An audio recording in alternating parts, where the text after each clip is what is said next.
Coucou les amis, regardez ce qu'on va réaliser ensemble aujourd'hui, de la soupe de courgettes et de pommes de terre qu'on va stériliser avec notre autoclave.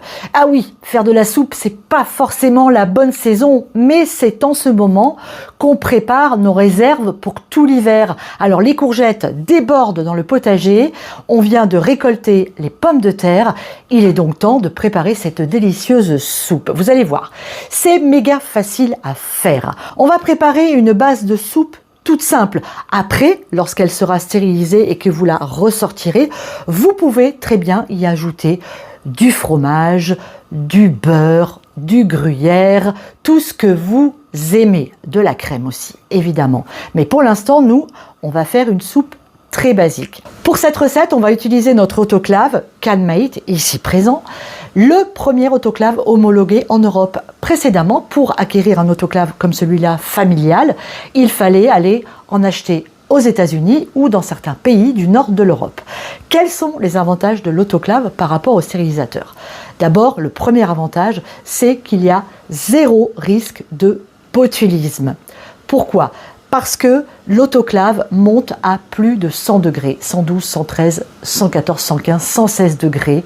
Et donc, la bactérie botulique ne tient pas le coup à cette température, contrairement au stérilisateur qui, lui, va rester aux alentours de 100 degrés, parfois 99, 98.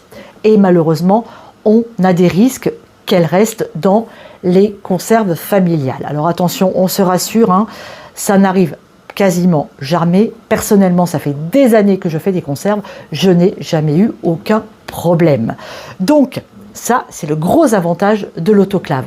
C'est surtout valable pour les aliments d'ailleurs qui sont très peu acides, comme par exemple la courgette aujourd'hui. Si vous faites de la sauce tomate au stérilisateur, la tomate étant très acide, l'acidité de la tomate va tuer la bactérie, il n'y a aucun problème. Donc, vous gardez votre stérilisateur, hein, il n'y a pas de souci, mais si vous pouvez acquérir également un autoclave, c'est topissime. Le deuxième avantage, que moi je trouve, c'est le gain en énergie. La cuisson est beaucoup plus rapide. Par exemple, aujourd'hui, on va cuire notre soupe 50 minutes, alors qu'au stérilisateur, je l'aurais cuit 90 minutes. Et puis le troisième, on en reparlera, c'est la quantité d'eau. Dans l'autoclave, c'est 3 litres d'eau. Et dans le stérilisateur, vous le savez, il faut remplir jusqu'à ras-bord des bocaux. Alors je vous l'ai dit, on ne manque pas de courgettes cette année au potager. On va commencer notre recette en nettoyant tout simplement nos plus belles courgettes sous un beau filet d'eau froide. Ensuite, on va venir couper nos courgettes. Alors c'est assez simple, somme toute, sauf que j'enlève toutes les graines. Je ne mets pas les graines dans la soupe parce que ça n'a strictement aucun intérêt. Donc, je les enlève. Vous voyez, je coupe mes courges, qu'elles soient rondes, jaunes ou vertes. Vous voyez ici, par exemple, ça, c'est tout mou. Ça n'a aucun intérêt à mettre dans la soupe. Donc, qu'est-ce que je fais? J'enlève un maximum de graines. Voilà, comme ça, tout simplement. Et je fais pareil avec ma courgette jaune. J'enlève toutes les graines. Les courgettes, c'est fait. J'en ai à peu près 5 kilos. On va maintenant s'occuper des pommes de terre. Alors, vous voyez, les pommes de terre du potager, cette année, elles ont été sacrément attaquées. Alors, c'est des tipules et des taupins qui sont venus attaquer nos pommes de terre. Donc, du coup, on a pas mal de pertes parce qu'il faut enlever toutes ces petites traces, là, ces petits trous partout. Puis vérifier qu'il n'y ait pas des petites bêtes à l'intérieur. Donc, on va faire ça et puis on va mettre nos pommes de terre. Alors, les patates, je vais en mettre à peu près la moitié moins de courgettes. Allez, j'ai 5 kilos de courgettes. Je vais mettre 2 kilos de pommes de terre. Ça suffira largement.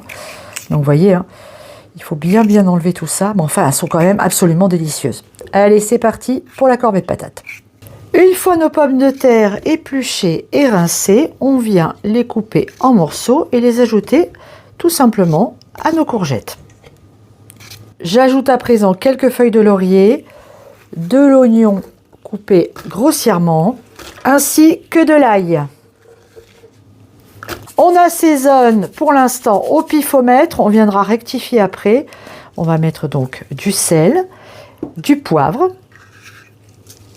Il ne nous reste plus qu'à ajouter l'eau. Alors attention avec l'eau, les courgettes sont gorgées d'eau. Donc on essaye de ne pas trop en mettre pour éviter d'avoir une soupe trop liquide. Là, vous voyez, là, j'ai pas tout à fait recouvert les légumes, hein. J'ai de l'eau. Voilà, si vous la voyez, à ce niveau-là, On va mettre le couvercle, on va laisser cuire. Les courgettes vont rendre de l'eau, donc là, j'en ai largement assez. J'ai mis à peu près 4 litres d'eau pour la quantité de légumes. Allez, c'est parti pour une bonne demi-heure de cuisson. Ça y est, c'est cuit. Voyez le volume d'eau qu'il y a? Eh oui, les courgettes ont rendu énormément d'eau. Donc, je vous le redis, les amis, faites bien attention au moment de la cuisson de ne pas trop mettre d'eau. Et bien maintenant, qu'est-ce qu'on fait?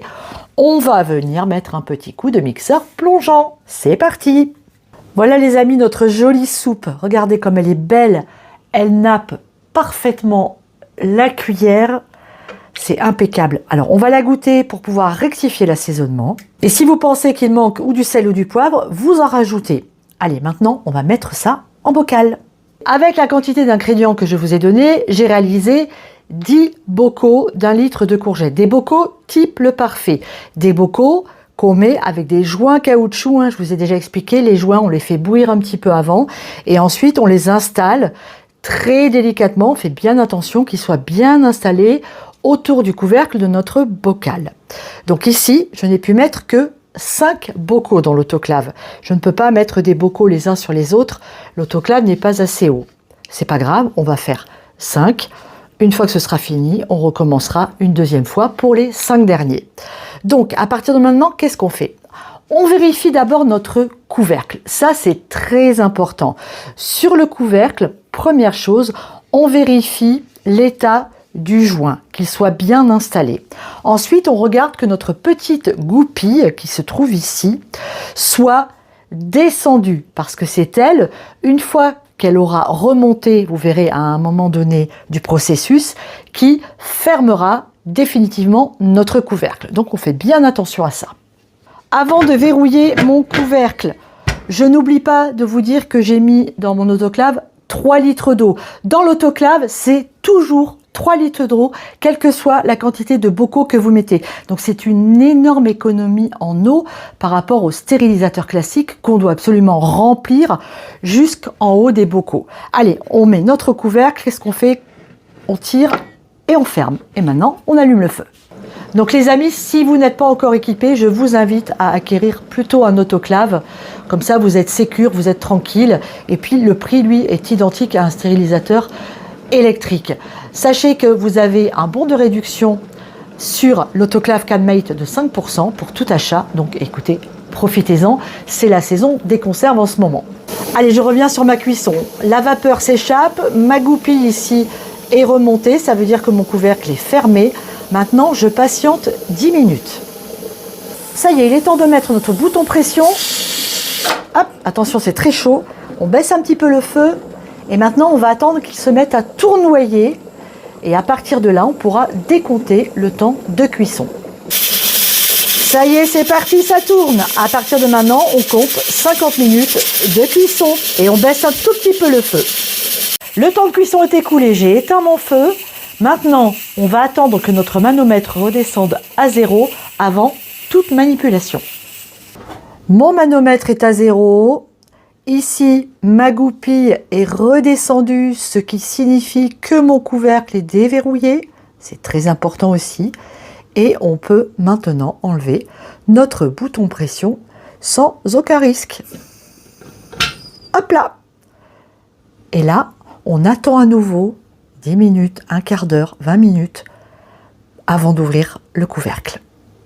Ça y est, j'ai enlevé mon couvercle. On voit qu'il reste un peu d'eau au fond de l'autoclave. Maintenant, on va venir enlever nos bocaux et on va utiliser la pince ad hoc pour ne pas se brûler. Faites bien attention parce que c'est vraiment bouillant. Regardez, ça bout encore à l'intérieur, c'est vraiment très très chaud. Et ben voilà, ça y est, nos bocaux sont terminés. Voilà les amis, ça y est, les placards se remplissent. On commence les conserves pour être autonome en légumes tout l'hiver. C'est extrêmement important pour nous, c'est pour ça qu'on a un aussi grand potager. C'est pour pouvoir manger nos légumes toute l'année. N'oubliez pas que vous avez le code promo PEP code 5% sur tout le site de la société Pressure Canning Products. Profitez-en, c'est vraiment un très bon outil et moi je suis sûre que cet hiver on va être hyper heureux de retrouver nos soupes à la courgette. Je vous embrasse, à très bientôt. Ciao!